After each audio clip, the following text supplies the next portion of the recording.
What's going on, guys? Apathettic here with all your tips, recommendations, and everything in between to make sure you are set up for success in the Crucible. And today we're going to be talking about the changes that are coming to Dawnblade, and specifically Attunement to Sky, and how this could be the new meta for next season. So we're just going to dive right into this, and I'm going to be reading a little bit off of the TWAB here. I'll also put it on screen for you guys so you can read along if you so choose. We're just going to cover it very quickly, and I should state again, only talking about Warlocks here because I don't really care about Hunters or Titans. So jumping in, with Attunement of Sky, we wanted to push its air superiority gameplay further. When we initially released this path, its movement capabilities were tuned around the original Destiny 2 gameplay experience, which was much slower and more deliberate about positioning. However, over time, this movement needed to adapt to a new sandbox, wanted to give you gameplay experience that the fantasy begs for, a flying angel who can maneuver with grace and destroy its foes below. Now, before we get started, I wanted to touch on one thing. To accomplish our goals of reworking the air superiority role, we need to differentiate the two Daybreak paths from one another. As such, we reduce the speed at which Burst Glide accelerates players in Daybreak.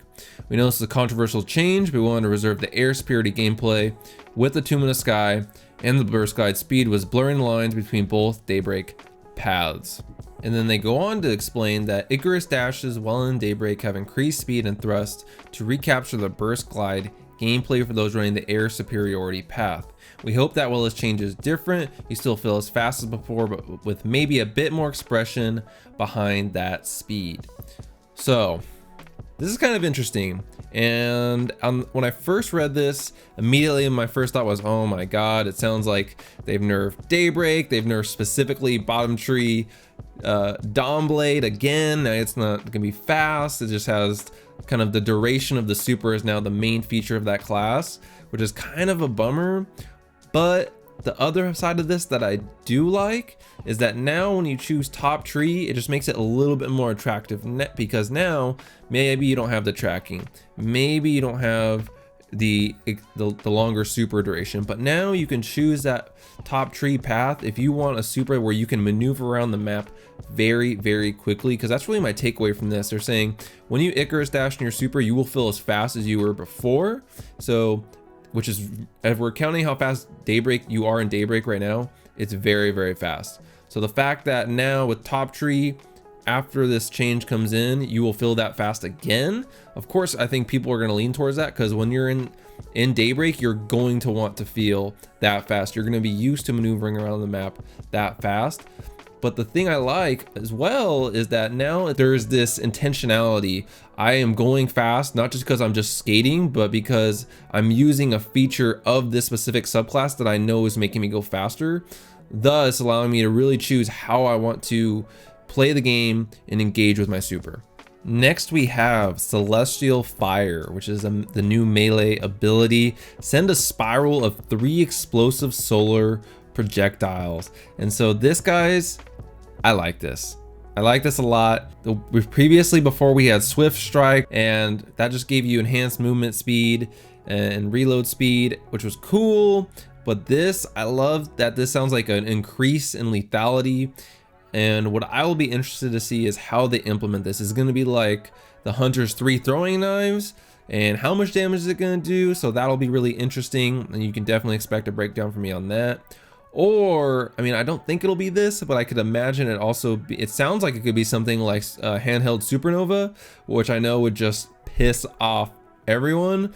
So part of me hopes it's that, part of me hopes it's not, just because of like how crazy I feel like the community would go. Definitely interested. I like that this is a complete new melee ability versus just a rework of the old ability. Next we got Heat Rises, which is a rework. Consume your grenade to extend glide time and dramatically reduce the in-air accuracy penalties for weapons. This could be really interesting. I could imagine a scenario, especially if you run higher mobility, and depending if with Icarus Dash how they change it, if they change it, you could basically consume your grenade. Now you would have longer glide time, and it dramatically reduces the in-air accuracy penalty for your weapons. And I'm just thinking of like using this with like Thorn or other hand cannons. This could be pretty sick and make for some pretty sick plays. So I'll be interested to see how this is implemented. And again, with like a higher mobility, I could see you just like picking up speed as you're skating and just jumping across and be able to hit perfect shots as you're flying sideways. It's kind of like just like a giant strafe almost. So I could see this being really interesting depending on how effective it is once it's implemented. So I'm excited for this as well. Next we have Wing Sun, another rework here. Fire weapons use celestial fire, which is our new melee ability, and throw grenades while gliding.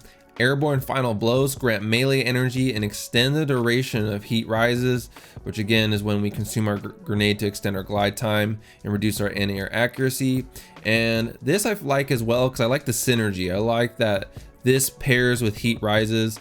So as you are getting these final blows while gliding, you're getting rewarded for that, extending the duration of heat rises.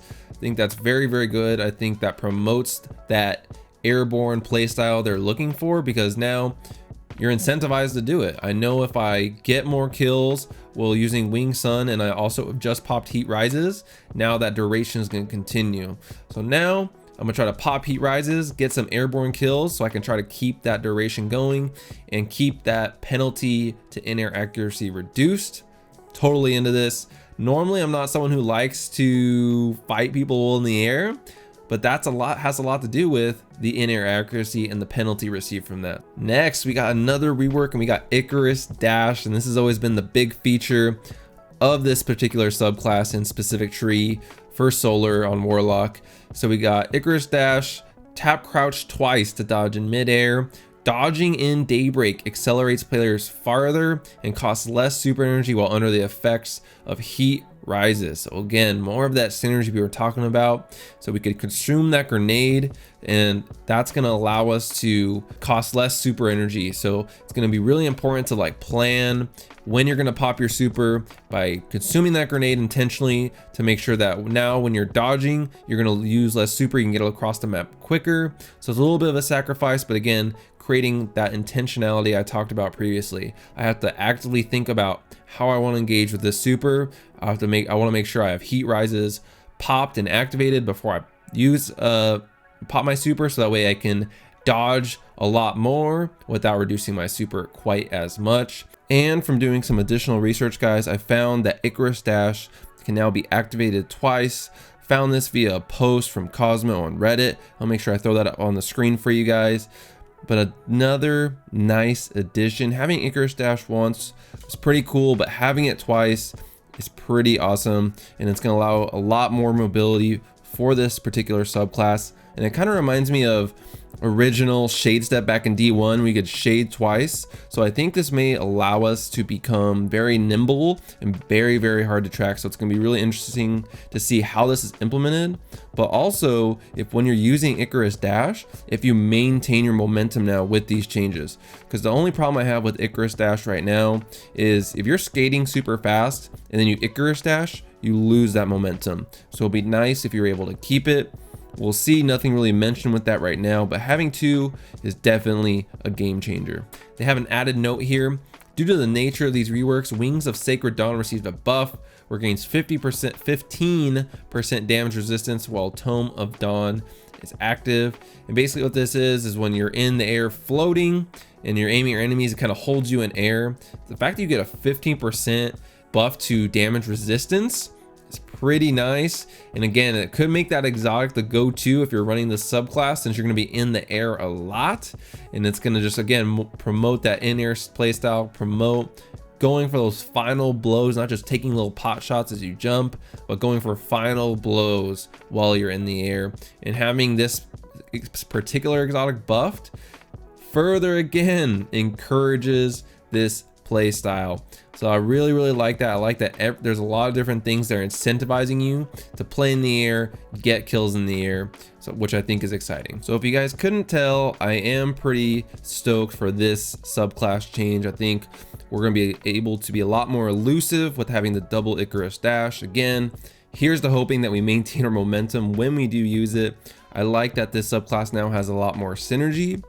The only thing I'm kind of iffy on is the nerf to Daybreak when it comes to burst glide, It makes me very worried for the bottom tree part of the subclass, because again, now the only thing you really have going for that, since the Daybreak has been nerfed in terms of its speed, is that super duration and the tracking. There's not really much neutral game, and I could argue there's much more value in the neutral game now, especially with how much longer it takes to get supers and how much more vulnerable you are in supers now.